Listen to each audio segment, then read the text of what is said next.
Amen. Vous savez, ce qui me plaît avec le Seigneur, c'est qu'il est tellement pratique. Il nous donne les clés. Et notre devoir, c'est d'utiliser ces clés pour progresser, pour régner et pour dominer. Amen. C'est pour ça que le favoritisme n'existe pas avec Dieu. Mais ce qui existe là-bas, c'est la foi. Là-bas, il n'y a pas dit non, bon, comme c'est vrai, tu me plais bien, bon, je vais te faire une petite faveur. Non, Dieu n'est pas dans ça. Mais ce qui règne là-bas, c'est la foi. Et chacun est récompensé en fonction de sa foi.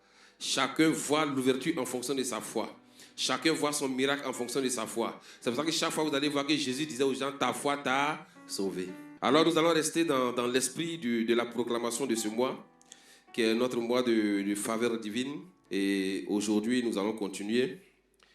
Et ce dont nous allons parler des merveilles de la grâce divine ou encore des merveilles de la faveur divine. Alors, ce qui est intéressant de savoir, c'est que si nous n'acceptons pas le message de la faveur divine, si nous ne comprenons pas le message de la faveur divine, si nous ne nous approprions pas ce message-là, vous allez voir qu'il y a certaines choses qui existent déjà, mais pour toucher à ces choses-là, c'est difficile. Pourtant, ces choses-là nous ont été déjà données, et notre responsabilité, c'est de prendre possession de ces choses.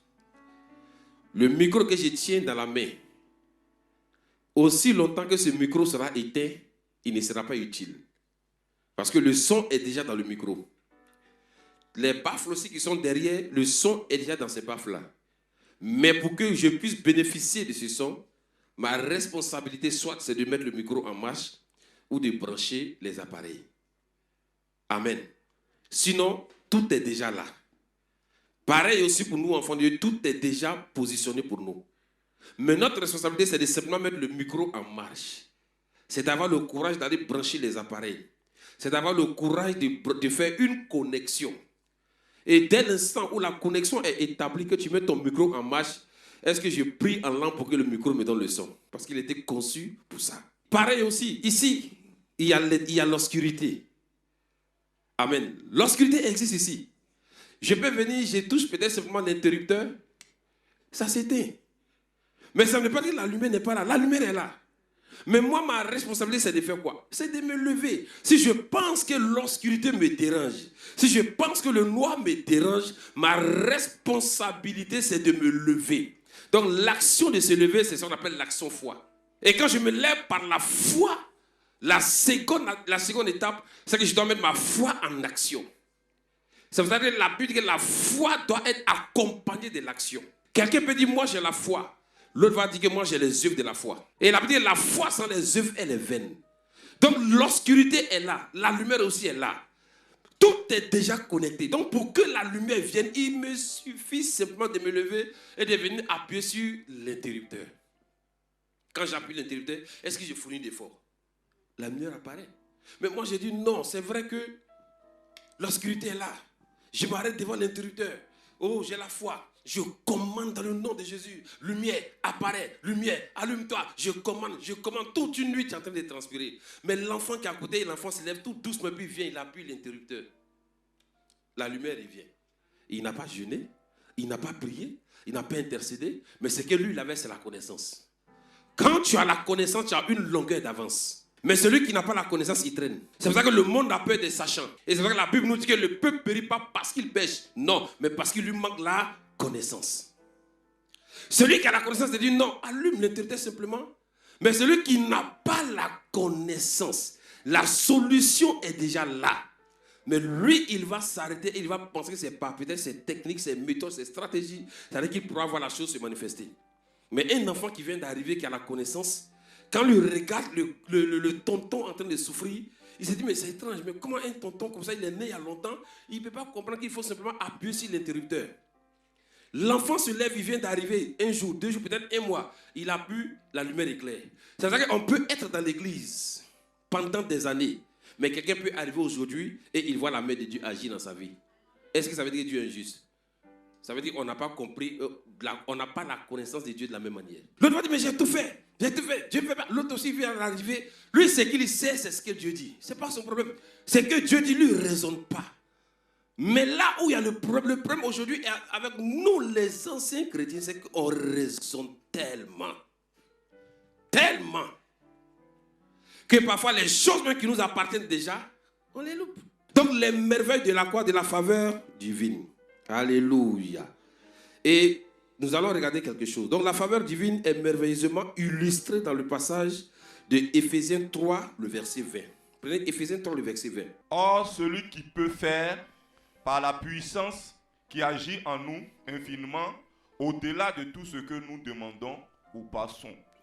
La Bible dit, or, à celui qui peut faire, virgule, par la puissance qui agit où? En dehors? Non, en nous.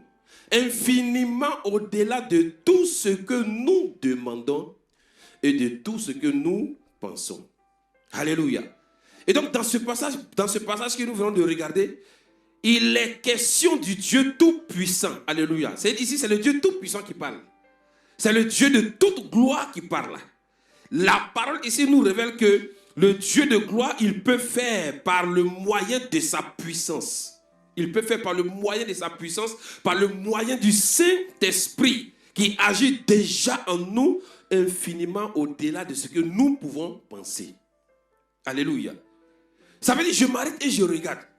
Donc, il y a quelqu'un en moi qui peut faire par sa puissance. Alléluia.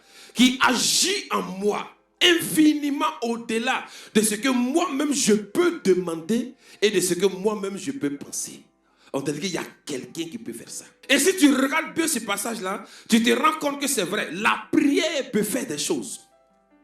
Mais la grâce divine te dit que si tu crois en elle, elle peut faire au-delà de ce que toi-même tu as demandé et de ce que toi-même tu penses.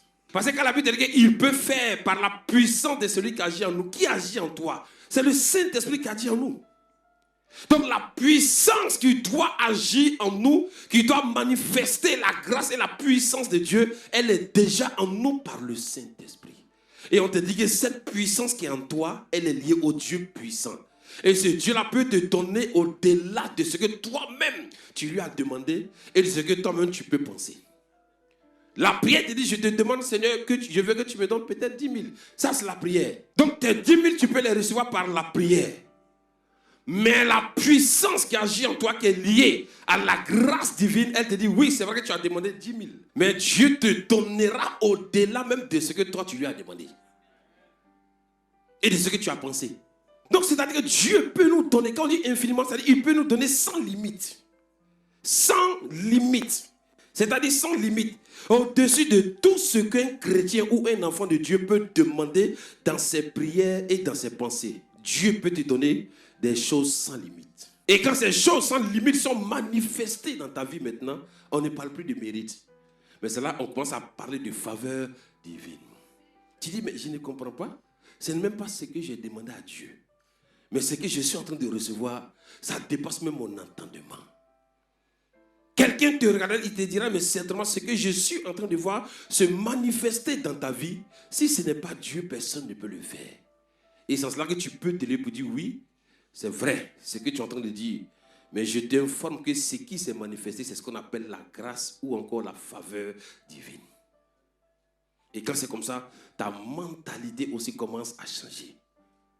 Tu ne comptes plus sur tes propres forces. Tu ne comptes même plus sur ta connaissance personnelle. Tu ne comptes même plus sur elle. Vous savez, il y a des moments où tu ne sais même plus ce qu'il convient de dire à Dieu. Tu ne sais même plus ce que tu vas dire à Dieu. Tu ne sais même plus ce que tu vas demander à Dieu. Tu ne sais même plus comment tu vas prier. En ce moment, tu ne peux plus compter sur tes propres forces, ni ta propre capacité. C'est là que tu dois t'arrêter et dire, ah, si ma prière n'a pas pu faire quelque chose, que mes semences n'ont pas pu faire quelque chose, donc si je suis sage, je vais tourner mon regard sur un autre aspect de la puissance de Dieu qu'on appelle la grâce divine. Là, je ne compte plus sur moi-même. Quand je suis fatigué, Seigneur, je suis fatigué, je ne sais même plus où mettre la tête. Je ne sais même plus ce que je vais dire. Donc, tout ce qui doit sortir de ma bouche, Seigneur, fais-moi grâce. Alléluia. Donc, la faveur divine n'est pas un mélange de prière, ni un mélange de pensée ou d'imagination. Non.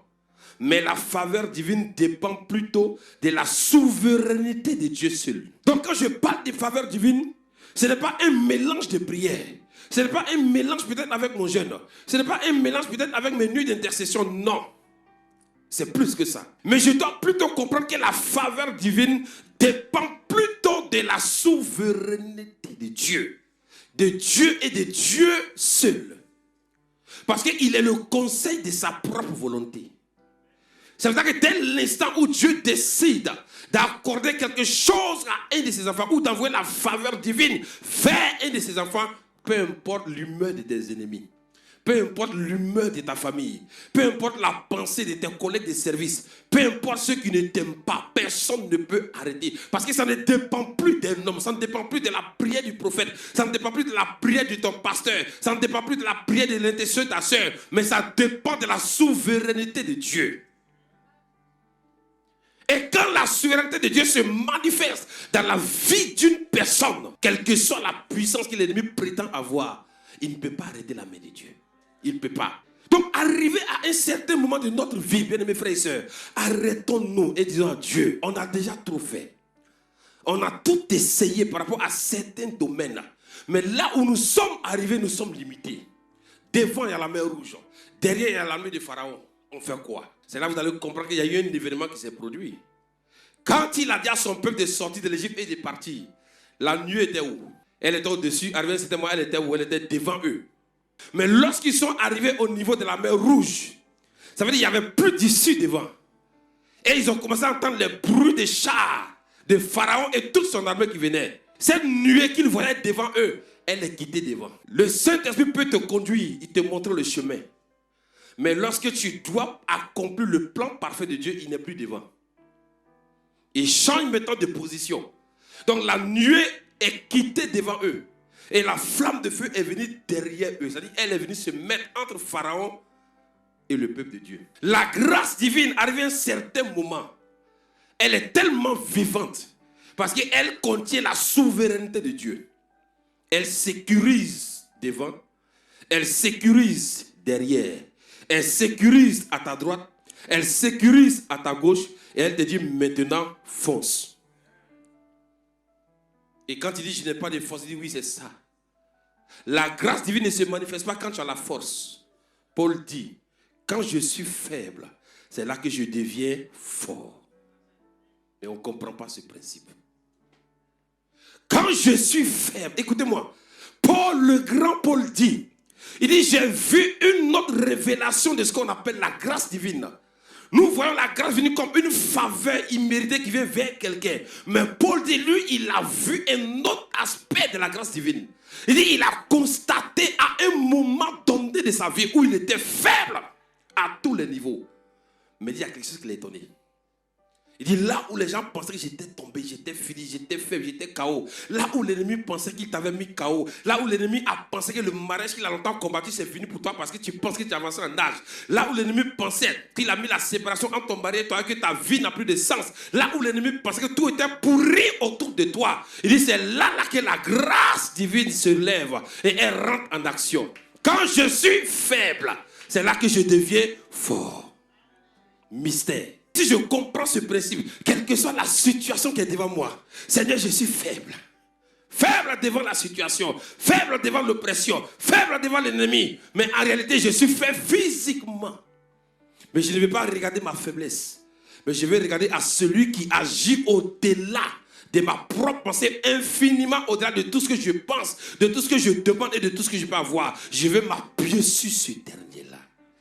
Quand tu es faible, la grâce te soulève. Quand tu es faible, c'est là que la grâce de Dieu rentre en action. Pourquoi elle rentre en action? Pour ne pas que tu dises demain j'ai prié et Dieu m'a exaucé. Pour ne pas que tu dises que demain je me suis accordé le pasteur et Dieu m'a exaucé. Il y a des moments où tu n'es pas exaucé. Parce que si tu es exaucé en ce moment-là, tu risques de partager la gloire de Dieu à quelqu'un d'autre. Et comme Dieu ne partage pas sa gloire, Dieu te regarde faire. Non, on m'a dit que le pasteur est puissant, donc je m'en vais vers lui. Dieu te regarde. On m'a dit que l'homme de Dieu, il a l'onction. Donc quand tu t'en vas, il te donne et Dieu te regarde. Quand tu as fini toutes ces choses-là, parce qu'il y a des gloires que Dieu ne mélange jamais. Dieu dit, je ne vais jamais mélanger ma gloire avec quelqu'un d'autre. Et qui tu joues avec la gloire de Dieu, il est capable de déterminer. Je suis en train de dire à quelqu'un, la situation dans laquelle tu es, que tu penses qu'elle est en train de te mettre KO, elle ne peut pas te mettre KO. Elle ne peut pas te mettre KO. Elle ne peut pas. Je vous le dis en vérité. Ce que tu es en train de traverser en ce moment, je te mets au défi, ça ne peut pas te mettre KO. Un enfant de Dieu, quand une situation arrive, il y a deux choses. Ou c'est provoqué par l'ennemi. Et si c'est provoqué par l'ennemi, ça ne pourra pas te freiner. Ou Dieu veut t'enseigner quelque chose. Je parlais un jour à une soeur qui se plaignait. Je ne comprends pas. J'étais dans le foyer. Mon mari m'a chassé. Il a fait ceci. Vous dites, je ne sais même pas ce que j'allais lui dire. Je dis à Dieu, dis-moi quelque chose. Dis-moi quelque chose pour encourager la femme. Elle était tellement désespérée. Dépression chronique. Je l'ai écoutée. Tout ce que peut faire, Seigneur, vraiment, ta grâce. Elle a trop souffert. Et quand j'ai fini, elle était là un peu découragée parce que il n'y a pas eu révélation, il n'y a pas prophétie. Moi-même, j'étais mélangé, j'ai dit, la grâce te suffit. Elle dit, oh, mais vraiment, on est venu te voir, on dit prophète, et puis voilà. Et quand elle a fini, Dieu me dit, est-ce que tu sais ce que je vais faire avec cette femme? J'ai dit non. Il dit, si tu le savais, tu n'allais pas te décourager. Il dit, cette femme-là, je vais l'utiliser dans un ministère précis, où elle va être réparateur de foyer. Il dit, mais si elle doit réparer les foyers, qu'elle-même, elle n'est pas passée par là, qu'elle n'a pas vécu ça, comment pourra-t-elle s'en sortir? J'ai dit, Seigneur, waouh. Simple réponse. Pourtant, on pensait que j'allais dire, non, sorcier, c'est sorcier. Moi, je m'attendais à ça. Il dit, non, laisse ça. Laisse ça. Et j'ai dit à la femme, viens. Elle est venue, ah, voilà ce que Dieu me dit. Elle dit oui, qu'il y a longtemps, mais on lui a dit ça aussi, mais elle ne prend pas ça à la légère. Elle ne considérait pas. Et donc, commence à considérer. Et quand elle a dit, Seigneur, ta volonté, si c'est pour me former, tu m'as longtemps formé. Je suis prête. En moins de 2 mois, le monsieur a commencé à dire, ça va, comment ça va un peu, quelqu'un qui ne l'appelait même plus. Ça va un peu. Elle dit, oui, ça va. Ah, tu as mangé? Elle dit, ça a marché. Mais quelle prière elle n'a pas fait? Elle a fait toutes sortes de prières. Jeunes, allumées dans des camps de prière. Pourtant, Dieu voulait simplement qu'elle comprenne la pensée. Ce n'est pas en vain que Jésus a dit que non. Jésus a dit quoi? Il dit, l'Esprit du Seigneur est sur moi. Parce qu'il m'a oint. Pour faire quoi? Pour parler, pour annoncer la pluie, une année de grâce, pour parler aux captifs, pour libérer, pour guérir ceux qui ont le cœur brisé. Pourquoi Jésus a dit ça? Parce que Jésus savait qu'il devait passer par là. Ce que tu n'as pas traversé, tu ne peux pas être un véritable témoin. Ah oui. Tu vas compter sur l'expérience des gens pour conseiller les gens. Mais ce que tu as traversé quand tu parles, c'est accompagné d'une émotion, d'une puissance. Parce que là, ce n'est pas du bout des lèvres que tu parles, mais c'est ton cœur qui exprime la souffrance que tu as endurée. J'ai vécu ça. Et quand je vivais, vous ne pouvez pas savoir ce qui s'est passé. Et c'est ce qui s'est même passé avec Jésus à Gethsémane. La Bible dit que Jésus était confronté à une situation où il devait prendre une décision concernant le plan de Dieu pour lui. Écoutez-moi, chaque chrétien est obligé un temps soit peu de passer un jour par ce qu'on appelle Gethsémane. Parce que c'est le sens vrai du combat spirituel, mais pas n'importe lequel, mais le combat de ta destinée. Où tu dois te séparer de quelque chose et affronter la réalité de Dieu. Où tu dois abandonner quelque chose et dire à Dieu, je pose ta volonté. Jésus devait renoncer à sa propre volonté. Mais il a pensé que Pierre et Jean pouvaient l'aider. On peut t'aider quand ça ne va pas par rapport à certaines choses. Mais ce qui est lié au plan de Dieu, ce qui est lié à la destinée prophétique de Dieu pour toi, personne ne peut t'aider. Ça, tu es obligé de goûter. Jésus vient, il voit ses disciples endormis. Il dit, vous n'avez même pas pu prier une seule heure avec moi. Et quand il est parti la dernière fois, il a compris qu'il devait simplement accepter la volonté de Dieu. Il dit, Seigneur, je renonce à ma propre volonté et je veux épouser ta volonté. Si cette coupe, je dois la boire, je préfère la boire pour t'obéir. Et il a dit, quand il est revenu, il dit à ses disciples, vous pouvez maintenant dormir. Moi, j'ai passé mon test. Je l'ai passé haut les cœurs. Ma sueur, on dirait des grumeaux de sang. J'ai souffert. J'ai passé haut les cœurs. Donc, l'Esprit du Seigneur est sur moi. Donc, maintenant, je peux guérir ceux qui ont le cœur brisé. Je peux consoler ceux qui sont abattus. Je peux proclamer une année de grâce. Parce que je suis moi-même passé par là. Mais vous n'avez pas encore passé le test. Veillez et priez. Car il rôde autour de vous, chacun à son tour. Le renard passe. Mais je vous rappelle qu'à mon tour, je n'ai pas pleuré. Face contre terre, j'ai prié toute la nuit. J'ai intercédé toute la nuit. J'avais mal au dos, les moustiques, la faim. Mais je devais passer ce test. Dans la chaleur. Je suis passé haut les cœurs. J'ai ouvert le chemin pour vous. Mais je vous informe que je ne suis pas dans la facilité. C'est que j'ai vécu, j'ai remporté la victoire. Mais vous allez passer par là. Mais quand ça va arriver, rappelez-vous que vous devez prendre quoi? Courage. Tout en vous rappelant que j'ai vaincu déjà cette situation. Il nous montre le chemin. Mais pourquoi quand on est confronté à ça, on pleure? Rappelons-nous que Jésus a pleuré pour nous. Je veux 2 personnes. Viens. Voilà Jésus. Jésus est là. Jésus, il faut regarder devant. La Bible dit que quand Jésus a accepté la volonté de Dieu à Gethsémani, il savait qu'il devait aller mourir où? À la croix. Quand il est sorti et que ça a commencé, qu'est-ce qu'ils ont mis sur lui? Une croix. Ils ont chargé une croix sur Jésus. Attrape la croix. La croix était sur Jésus. Mais la croix, c'était un bois vert ou un bois sec. Hein? Un vert ou sec, vous dites vert, vous dites c'était un bois quoi? C'est un bois sec. Alléluia. Donc Jésus dit qu'il a porté le bois sec. Il a porté le bois sec. C'était la croix. Et en portant le bois sec, Jésus te dit, mais le bois qu'il portait, en réalité, les gens voyaient un bois. Mais ce n'est pas un simple bois qu'il portait, mais c'est l'humanité qu'il portait sur lui. La croix qui était sur le dos de Jésus, Jésus t'a porté. C'est-à-dire, c'est le symbole de ce qu'il a porté, nous, les enfants de Dieu. Et quand il a porté la croix qui était sur lui, c'est nous qui l'a porté. Au moment où on le frappait, on nous frappait. Quand on crachait sur lui, on crachait sur nous. Quand on l'humiliait, on nous humiliait. Quand on le chicotait, on nous chicotait. Jusqu'à ce qu'il arrive à la croix. Jésus te dit maintenant, ce que tu as vu faire au bois sec, ils vont le faire au bois vert. Le bois vert, c'est toi. Le bois vert, c'est moi. Mais en disant qu'ils vont le faire au bois vert, il te dit, rappelle-toi de qui portait le... Ça dit même quand la situation arrivera, rappelle-toi que Jésus t'a déjà porté sur son dos. Mais il ne te dit pas que ça ne va pas arriver. Il dit, ça arrivera.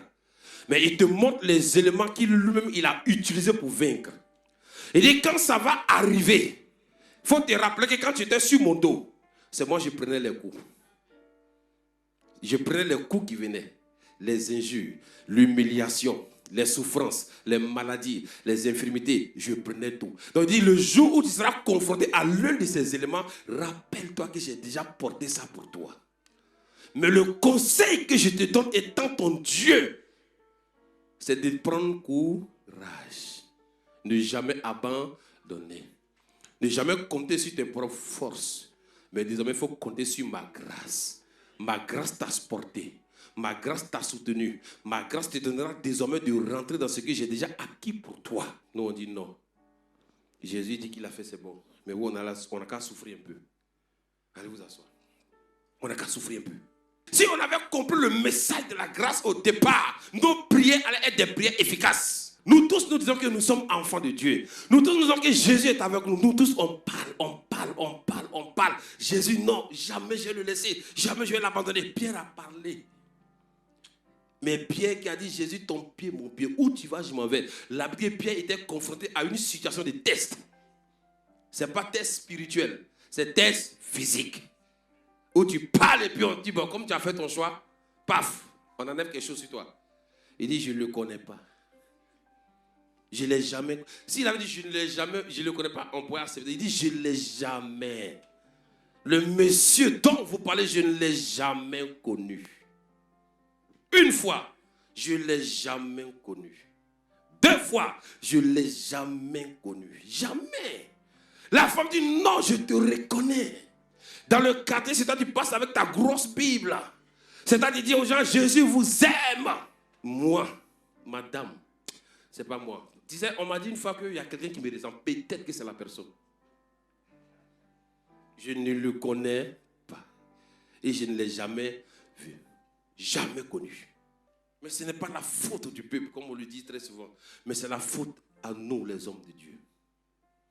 Si tu dis à ton fils ou à ton enfant ou au frère qui est en face de toi que par rapport à telle situation, il faut que tu fasses ça. Mais tu vas enregistrer. C'est que tu enregistres là.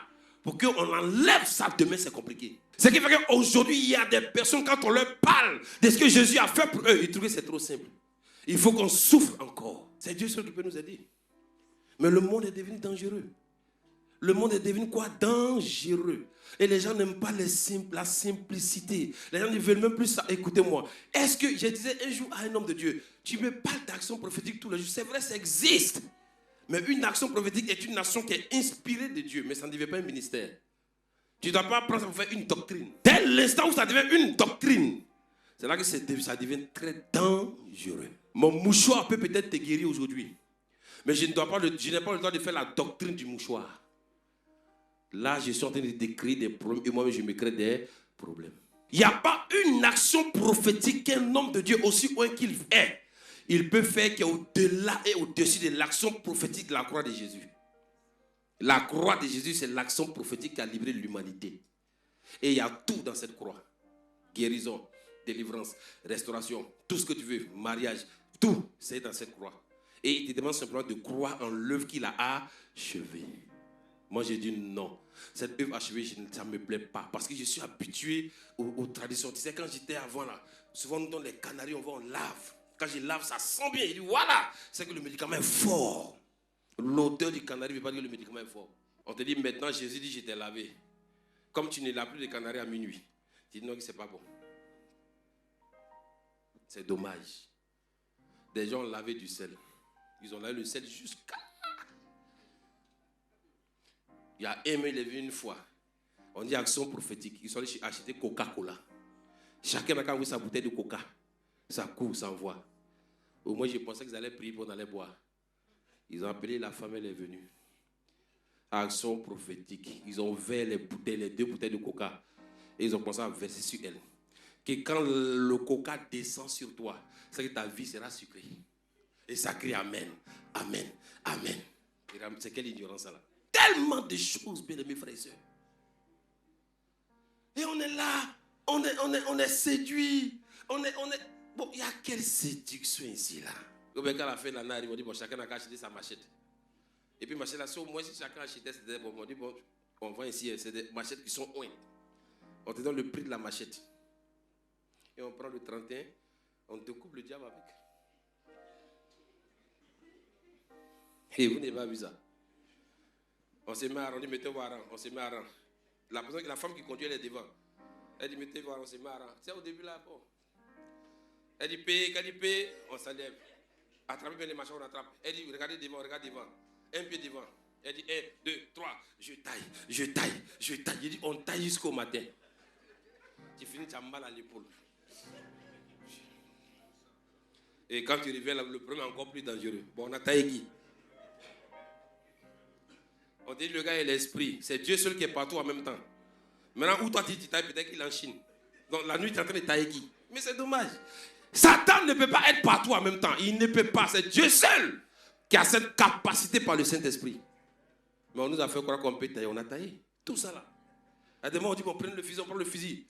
On dit, donne ton fusil. Il dit, calibre 12. Quand on dit 1, 2, 3, 4, boum! On a fait des choses, vraiment. Et je me suis dit, mais quand j'étais même de l'autre côté chez les musulmans, je dit, on ne faisait pas ça là. Mais c'est quoi on nous fait faire cela? Calibre 12. Je prends, on dit, vise ta cible. Tu es prêt? Fais crac, crac, je fais crac, crac. On dit, bon, j'ai dit, bon.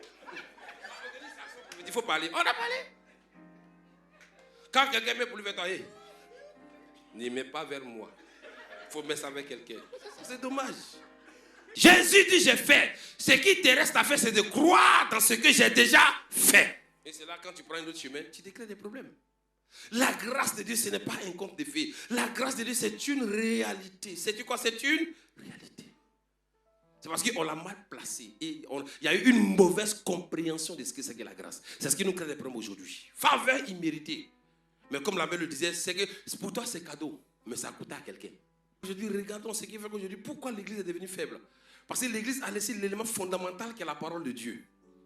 Pourquoi les chrétiens aujourd'hui ne connaissent pas la parole de Dieu? Pourquoi quand Satan vient attaquer les enfants de Dieu, il ne peut pas répliquer? Parce qu'ils n'ont aucune connaissance. Est-ce que tu peux résister à Satan avec la pomme qu'on t'a donnée?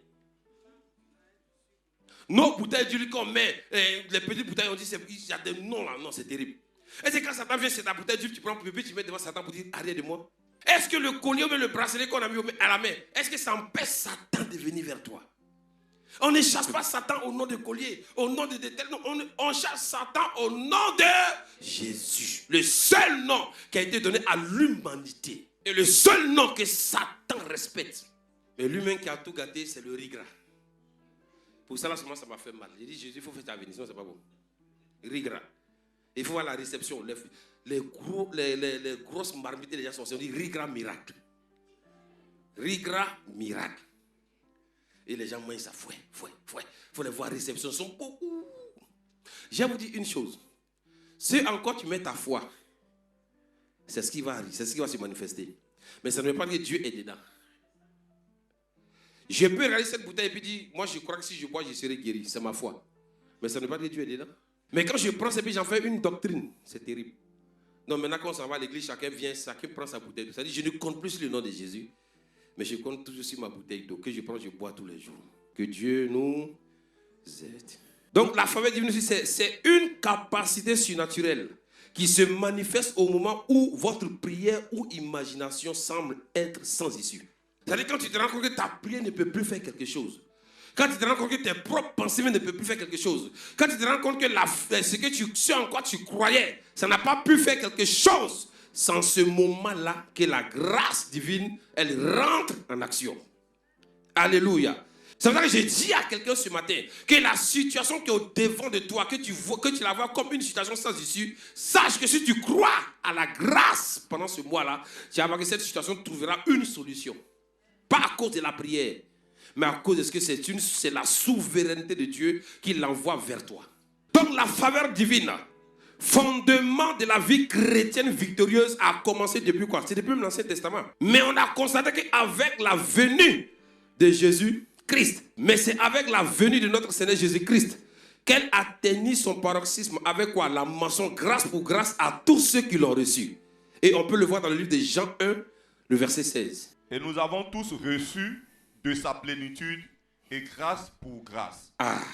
Donc lorsque Jésus maintenant est venu, comme je le disais, sa venue, la venue de notre Seigneur Jésus-Christ, c'est là que la grâce divine a atteint, c'est-à-dire un autre niveau où on peut parler de grâce sur grâce. Et la Bible dit que et nous avons tous reçu sa plénitude et grâce pour grâce. Mais nous disons non, que nous ne voulons pas de ça. On ne veut pas de ça. On ne veut pas de cette grâce qui est venue vers nous. On ne veut pas de la solution qui est venue vers nous. Écoutez, ce qui est dangereux avec les chrétiens, c'est qu'on a accepté le Jésus sauveur seulement. Ce qui fait que non, j'ai accepté Jésus, je suis sauvé. C'est ça seulement on est champion dedans. Mais tout ce qui l'accompagne là, pourquoi on n'accepte pas ça? J'accepte qu'en acceptant Christ comme Seigneur et sauveur personnel, j'ai accès au royaume. Mais pourquoi je ne vais pas accepter tous les éléments qui sont dans la grâce qu'il m'a apportée? Donc j'accepte le Jésus sauveur. Mais le Jésus, c'est-à-dire qu'il manifeste sa grâce dans tous les domaines de ma vie. Là, je dis non, ça c'est à mon niveau maintenant. Il faut que moi-même je me lève et il faut que moi-même je pose des actions pour prendre possession de ce qui m'appartient déjà. Soyons sages avec le Seigneur. Alléluia. Et je peux dire comme ça que, mais du même point de vue de Dieu, c'est-à-dire quand on regarde toutes ces choses, du même point de vue de Dieu, il y a sa faveur divine qui agit au-delà de la prière. Ça veut dire du point de vue de Dieu. Nous, on voit la prière. Mais du point de vue de Dieu, il y a un autre élément qui agit au-delà même de la prière. Ça veut dire ce que la prière ne peut pas t'apporter. Ce que la prière ne peut pas te donner, il y a un autre élément qui peut te l'apporter selon le point de vue de Dieu. Et Dieu appelle ça sa faveur divine. Parce que là, ça ne dépend plus de ta vie de prière. Ça ne dépend plus de ton temps de jeûne. Il y a des gens depuis l'année commencé qui n'ont jamais jeûné. Il y a des gens qui n'ont jamais fait 1 heure de prière. Il y a des gens qui n'ont jamais peut-être fait 50 minutes de prière. Mais si Dieu voulait regarder toutes ces choses-là, si Dieu voulait regarder ça, le temps que nous prenons nous asseoir peut-être devant la télé, devant les affairages, le temps que nous prenons devant les causeries, et le temps qu'on s'assoit devant Dieu, si Dieu devait regarder ça et réagir dans nos vies, beaucoup seraient disqualifiés. Mais il y a un autre élément qui est au-dessus de la prière, qui est au-delà de la prière, qui ne dépend pas de toi, qui ne dépend même pas de ton pasteur, qui ne dépend même pas des prophéties, qui ne dépend pas des révélations. Il y a un autre élément. Lui, il est trop dangereux. Lui seulement, il est dangereux. Il est dangereux devant comme derrière. Il est capable d'ouvrir les portes, capable de te bénir, capable de manifester la bénédiction. Il est capable de menacer tes ennemis, de les mettre hors d'état de nuit.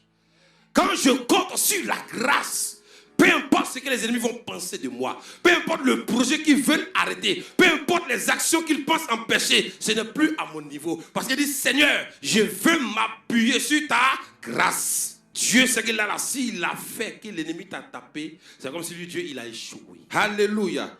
Donc du point de vue de Dieu, il y a sa faveur divine qui agit au-delà de la prière et de la pensée. Il y a un élément qui agit, il y a un élément qui est puissant, il y a un élément qui est extraordinaire. Il y a un élément qui est tellement efficace, qui est tellement puissant, qui traumatise même le monde spirituel, le monde de Satan. Parce que Satan s'est dit, mais je ne comprends pas, ils n'ont pas fait. Et tu leur as donné ça. Jusqu'au jour d'aujourd'hui, ça fait mal à Satan. Il dit, c'est que tu vas arriver dans le ciel. Moi, j'étais ton adorateur. Moi, je conduisais la louange, l'adoration. Ils n'ont rien fait, et puis tu leur as donné ça. Tu leur as donné ta nature. Tu leur as donné ta capacité. Tu les as créés à ton image. Ça fait tellement mal à Satan. C'est ce qui a fait qu'il est descendu dans le jardin, aller traumatiser Ève et Adam.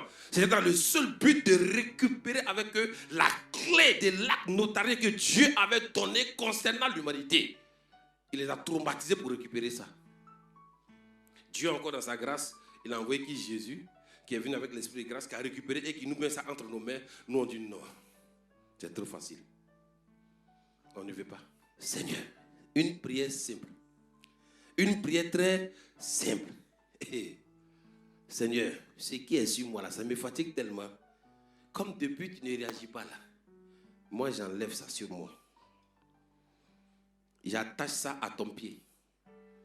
Comme une cloche. Quand tu marches, ça n'a qu'à sonner dans tes oreilles. Si tu es fatigué du son là, tu vas me détacher de ça. Parce que dans l'Ancien Testament, quand on met une cloche, c'est que tu es considéré comme une personne en danger. On te met hors. C'est des gens qui commettaient, qui avaient de l'eau propre sur eux. On met la casse, ça sonne, gling, gling, tout le monde sait que le gars a péché dans le quartier. Donc tout le monde te voit. Toi, tu dis à Dieu, j'enlève ça, je mets sur ton pied. Donc quand tu marches, tu vas te rappeler que le bruit me fatigue. Il faut que mon fils là, je le visite. Gabriel, apporte la solution. Tranquille. On va s'arrêter là. Et le dimanche prochain, on va continuer. On allait voir deux différents cas dans la Bible. On allait voir le cas de Zacharie et Élisabeth, et puis le cas de Marie et puis Joseph. Vous allez comprendre les merveilles de la grâce. Amen. Mais comme le temps est déjà avancé, j'ai dit je vais arrêter. Dieu nous bénisse vraiment et que sa grâce repose sur nous.